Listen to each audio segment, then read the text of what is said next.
ক্ষুধা জিনিসটা বড়ই অদ্ভুত।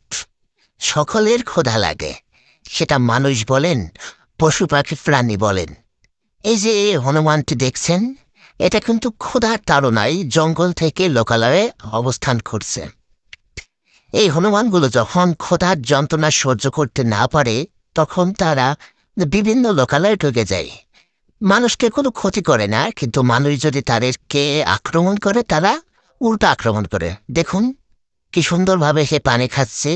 আর বিশেষ করে তারা এলাকায় যদি লোকালয়ে চলে আসে, সকলে চেষ্টা করে তাদেরকে কলা, বিস্কিট, পাউরুটি, পানি, যে যা পারে তাই দিয়ে সাহায্য করে খাওয়াতে।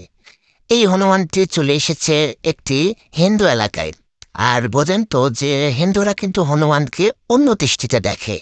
দেখেন কোন আদর করে বিস্কিট, কলা, রুটি, পানি দিচ্ছে।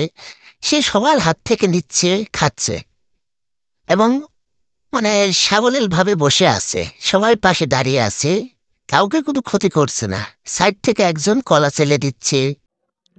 হনুমান কিন্তু একটি শান্ত প্রাণী, সহজে কাউকে ক্ষতি করে না। কিন্তু তাকে যদি কেউ আঘাত করে এবং ভয় দেখায়, সে উল্টো তার উপরে আক্রমণাত্মক হয়ে ঝাঁপিয়ে পড়ে।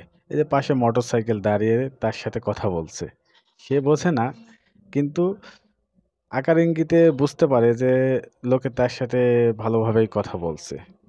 আর যে সাইডে বসে আছে পাশে, এই বৌদি তাকে বিভিন্ন রকম খাবার দিচ্ছে, সে বসে সে খাবার খাচ্ছে এবং একটা রেখে আরেকটি খাচ্ছে। কখনো সে রুটি খাচ্ছে, কখনো বিস্কিট, কখনো পানি।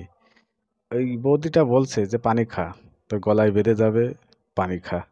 মানে পশু প্রাণীর উপরে, মানে প্রাণীদের উপরে এই যে মানুষের যে ভালোবাসাটা, এটা সারা জীবন অটুট থাকুক।